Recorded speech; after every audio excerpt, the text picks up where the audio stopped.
Welcome everyone. In this deck, I am focusing on the difference between policy, governance, compliance, and enforcement as part of AI governance foundations. This builds on the previous discussion of what AI governance is and why it matters.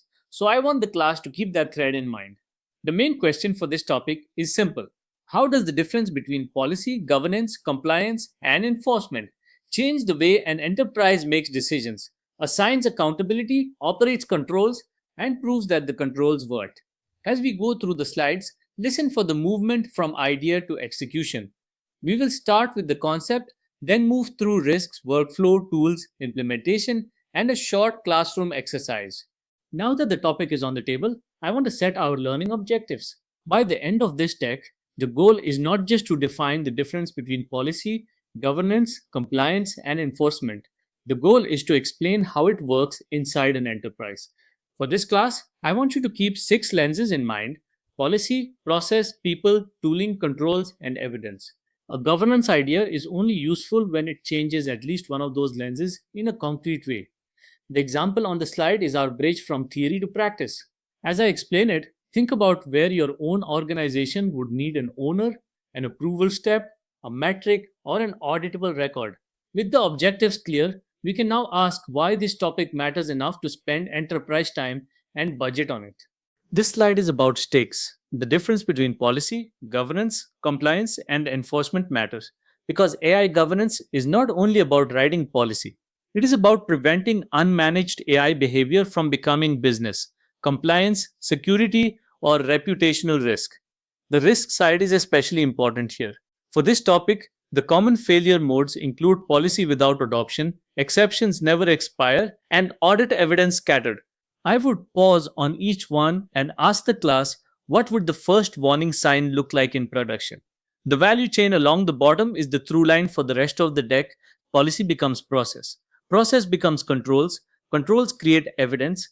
Monitoring detects change. And enforcement acts when the system is live. Once learners see why the topic matters, the next step is to give them a vocabulary they can use in a review meeting or implementation workshop.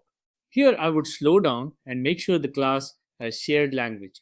The core concepts for this topic include policy hierarchy, control objective, evidence, artifact, and exception lifecycle.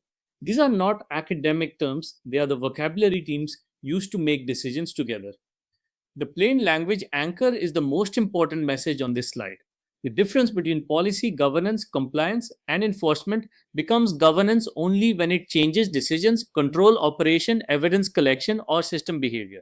I also want to emphasize the distinction in the lower callout: documents prove intent, monitoring shows behavior, and guardrails act live.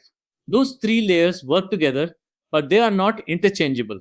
Now that we have the vocabulary, we can turn it into a risk conversation. Where does this topic break down when the enterprise does not operationalize it? This is where the discussion becomes more concrete. I would tell the class every governance topic has failure modes, and our job is to name them before the system is already in production. The risks listed here are tied to controls because a risk without an owner or control is just an observation. For this topic, the control pattern includes control library, training attestation, and exception register. A useful classroom prompt is: if this failure happened next quarter, who would notice it? What evidence would prove it? And what decision would the organization make next? The big takeaway is that principles must become owned, measured, evidence, and enforceable controls. That sets up the workflow on the next slide.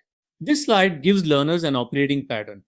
I would walk left to right through the life cycle: define, inventory, classify, assign, control, and evidence.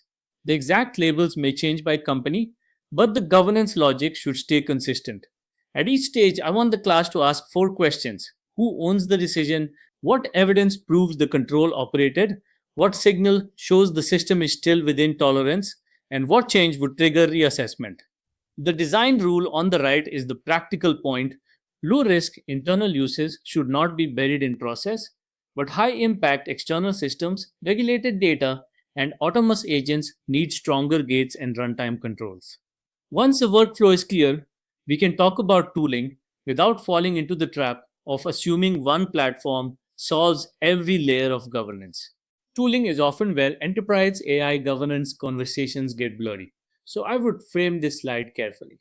We are mapping tools by control layer, not shopping for a single magic product. For this topic, the main tool categories include cloud guardrails using AWS Bedrock, guardrails, Azure AI content safety, open source Rails using Nemo guardrails, guardrails AI, Llama Guard, Llama Firewall, and gateway controls using Kong AI Gateway, F5 AI Gateway, Lakera.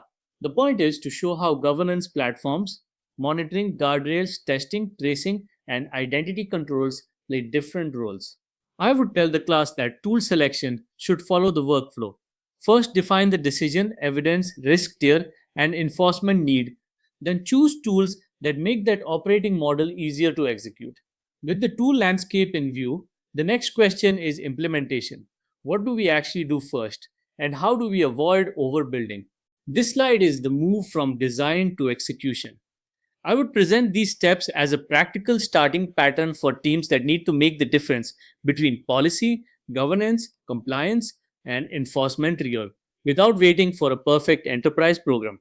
The implementation actions here include link every policy requirement to a control and evidence type, require expiry, owner, and compensating controls for exceptions, and use attestations to prove policy awareness and accountability. I would ask learners to identify which step is policy work, which is process work, which is technical control work, and which creates audit evidence.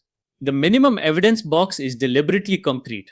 A decision record, owner, risk tier, control checklist, test result, exception status, and change history are the kinds of artifacts that make governance defensible. After implementation, the useful classroom move is to compare mature habits with common mistakes because that is where teams usually recognize their own gaps. Here, I would make the discussion practical and candid. The best practices are the habits that keep the difference between policy, governance, compliance, and enforcement connected to decisions, owners, controls, evidence, and actual system behavior. The common mistakes are equally important. Teams often write principles, review too late, confuse governance workflow with runtime security, or forget to reassess after data, model, prompt, vendor, or permission changes. A good way to teach this slide is to ask learners which mistake is most likely in their environment and what one control would reduce that risk in the next 30 days. That sets up the recap. We are going to pull the key ideas together and turn them into a short discussion or lab prompt. To close this tech, I would bring the class back to the central message. The difference between policy, governance, compliance, and enforcement links AI ambition to accountable enterprise behavior. It is not separate from delivery, it is how delivery becomes safe, compliant, and repeatable. The takeaways summarize the operating logic, know the controls, separate documentation from monitoring and runtime enforcement, and choose tools that support the workflow and evidence model. For the exercise, I would have learners choose one AI use case and walk through intake, risk tiering, controls, monitoring, runtime enforcement, and audit evidence. The value is in making the governance path visible. When we move on, we will connect this to AI governance maturity models and operating principles in AI governance foundations.